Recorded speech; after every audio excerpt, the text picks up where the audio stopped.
સૌથી ઇમ્પોર્ટન્ટ સમ કહી શકાય ને દાખલા નંબર 14 લઈ રહ્યા છે આપણે સમ નંબર 14 શરૂઆત એઝ ઇટ ઇઝ મિલકત લેણા બાજુ નંબર 1 જમીન મકાન 50,000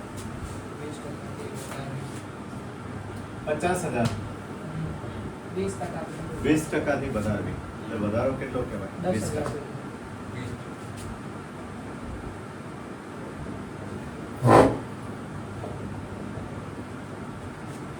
વધારો ક્યાં લખીએ જમા આ બધું જૂનું છે એમાં ટાઈમ બગાડવા જેવો નથી.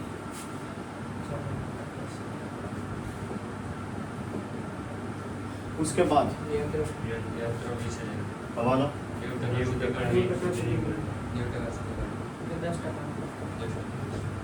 ઓકે બરાબર.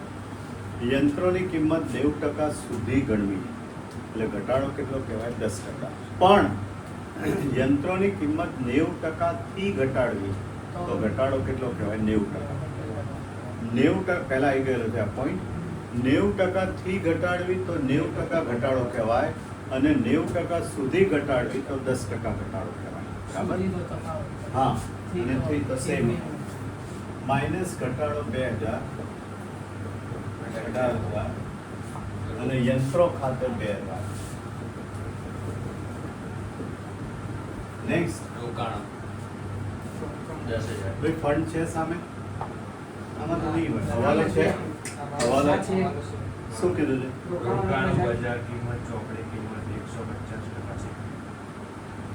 ના ખબર પડી. રોકાણની બજાર કિંમત ચોપડે કિંમત 150 એટલે 50% બજાર 50% વધારો. બજાર કિંમત ચોપડે કિંમતના 150% છે. હું બરાબર બોલ્યો જોઈ લેજો. બજાર કિંમત ચોપડે કિંમતના 150% છે 150%. એટલે વધારો કેટલો થયો 50%. એટલે રોકાણો કેટલા 10,000 હતા ને પ્લસ વધારો 5,000.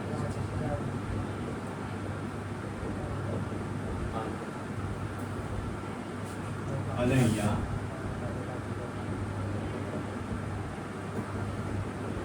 Next stock 10,000. હવાલો 10,000 પછી એ વધારે 20,000. હવાલો 5% થી ઘટાડો 5% થી ઘટાડો એટલે 5% ઘટાડો કે આટલાથી એટલે એટલી રકમ 1,000. બરાબર. કેટલી હતી ગલફાદ અનામત જૂની છે 2,000. 5% થી ઘટાડવી એટલે ઘટાડો કેટલો થયો 5%. ઓકે માઇનસ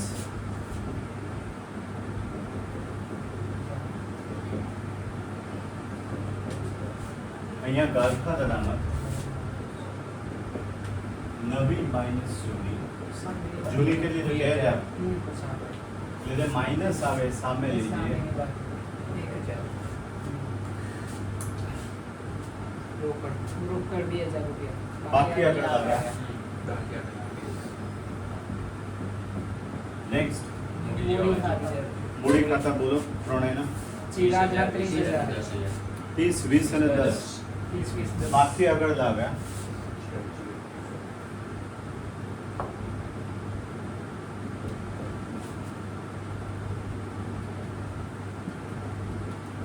ચલો નેક્સ્ટ સામાન્ય વેચી દો કેટલું છે 6,000. પ્રમાણ બોલો 3 બરાબર 3 જેમ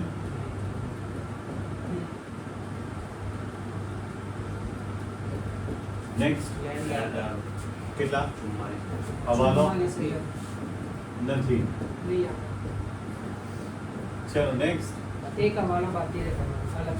એટલે આ પતી ગયું. હવાલો બોલો એક કર્મચારીને 2,000 પગાર ચૂકવવાનો બાકી છે. તો હવે આવડે ને હવે તો ચૂકવવાનો બાકી પગાર ચૂકવવાનો બાકી પગાર કેટલો બોલ્યા 2,000. 2,000 રૂપિયા. ઉધાર જમા ચૂકવણો બાકી. ચલો નેક્સ્ટ બસ હવે પાઘડી અને મૂડી ગઈ 16 માંથી 4 જાય તો 12,000 જરા ચેક કરો તો 12,000 તફાવત નફો ચિરાગ જીગર અને કેશવ 6,4,2 સિમ્પલ છે આમાં કંઈ સમજાવવાનું નથી. નફો વેચ્યો 3:2:1 માં અહીંયા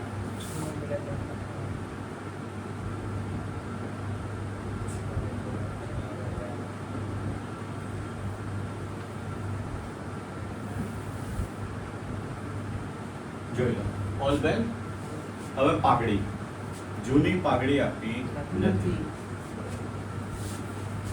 પાઘડીને આમનો આપણા માઇન્ડમાં ક્લિયર થવું જોઈએ. હું લખું છું બધું.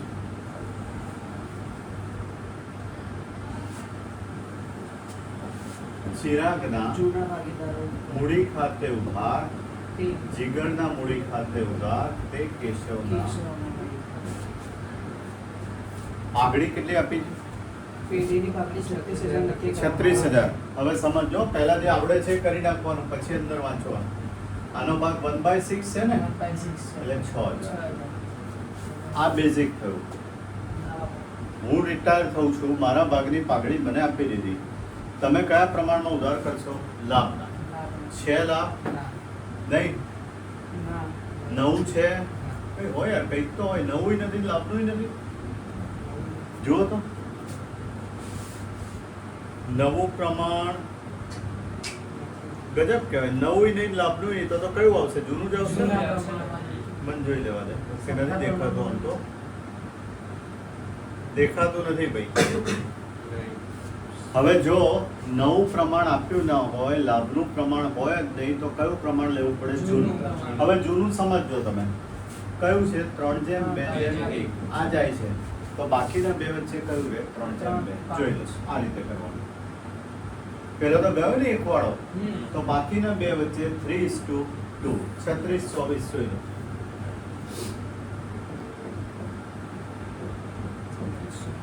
બરાબર? ઓકે. પહેલી વાર એવું બન્યું કે લાભનું નથી અને નવું નથી, જૂનું પ્રમાણ. હવે ખતાવણી એની એ જ. સીના મૂડી ખાતે ઉધાર, જેના મૂડી ખાતે ઉધાર,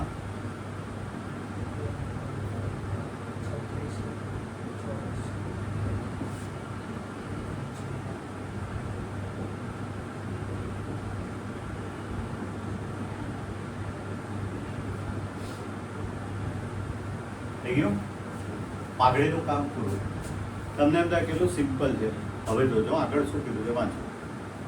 ચિરાગ અને જીગર જેવી એક મિનિટ પહેલા તો એ સવાલ થાય કે જે કેશવ નિવૃત્ત થાય છે એની વ્યવસ્થા શું કરી છે તમે?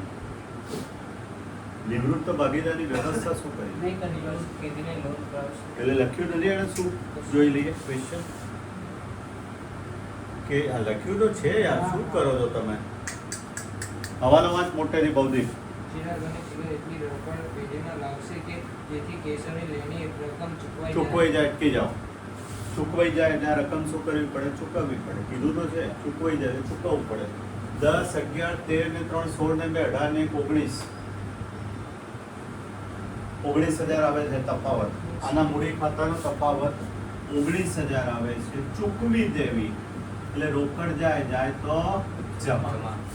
19,000 કેશવના મૂડી ખાતે. દરેક શબ્દનો અર્થ હોય આમાં.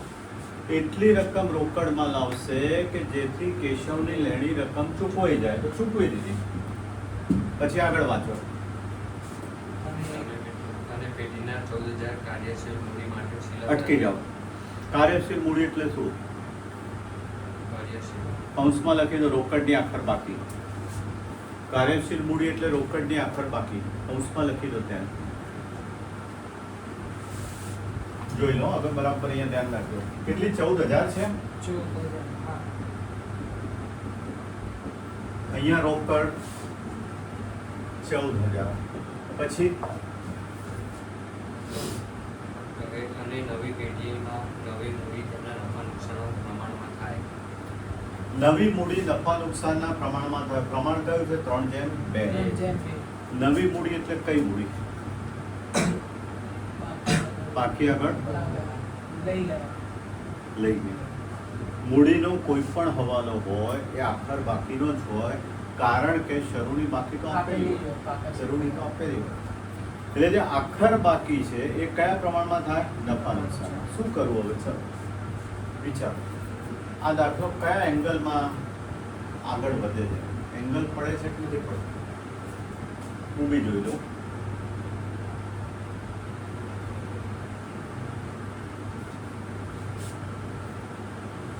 બાર તો રકમ આવી ગઈ ભાઈ. બોલો. પાડ નાખી દો. પાનું પાડ નાખી. બોલો. આખરની મૂડી શેમાંથી શું? કાયમ એવું જ કરતા હતા ને?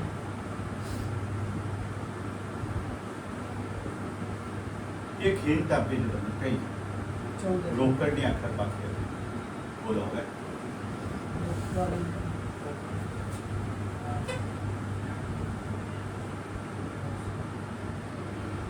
રોકડની આખર બાકી આપી છે, મેં અહીંયા લખી પતી ગયું ને. બંધ કરી દઉં ને તો શું મળે? આ કર્યું હતું ને આપણે ગયા દાખલામાં જ કર્યું હતું ને. આ બંધ થાય કે ના થાય? કેમ થાય? આવી ગઈ રોકડ. રોકડ આવી ગઈ તો હવે બંધ થઈ શકે? મેં 90,000 કાઢ્યા, જોઈ લો ફરી વાર.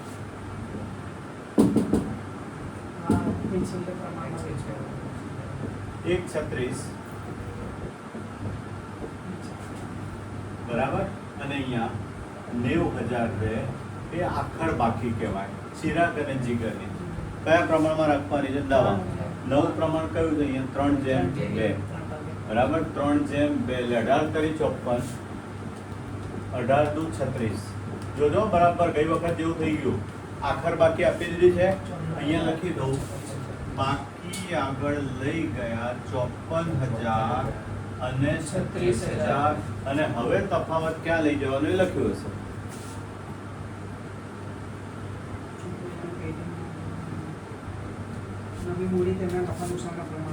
બીજું કઈ નથી કીધું તો તફાવત ક્યાં લઈ જઈશું? કોણ કહેશે?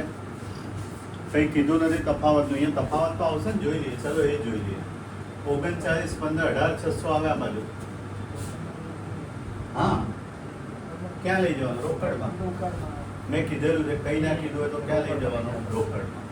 તો અહીંયા લખી દઉં, રોકડ ખાતે અહીંયા 18,600 ચેક કરો ભાઈ, આંકડા ચેક કરો. ચિરાગના મૂડી ખાતે હવે પહેલાનો તફાવત 26, 10, 12, 400. એટલે આ તો નહીં આવતું ના, આ બાજુ આવશે 12,400 અને અહીંયા 12,400 જીગરના મૂડી ખાતે. બંને બાજુનું ટોટલ મળતું. આમ તો ગયા દાખલા જેવો જ છે કે બહુ ફેર નથી. તમે પ્રેક્ટિસ નથી કરી એ વાત જુદી છે. આ 33,000 અને અહીંયા પણ કેટલા થાય? 14,000 રોકડની આખર બાકી ગયો. ગયા દાખલામાં આપણે શોધી હતી અને આમાં આપેલી જ છે. બહુ જ સારો દાખલો, ઘણી બધી વાર પૂછાયેલો છે. ભલે વહેલો થઈ ગયો પણ સારો જ છે અને પૂછાયો જ છે. સારો જ છે.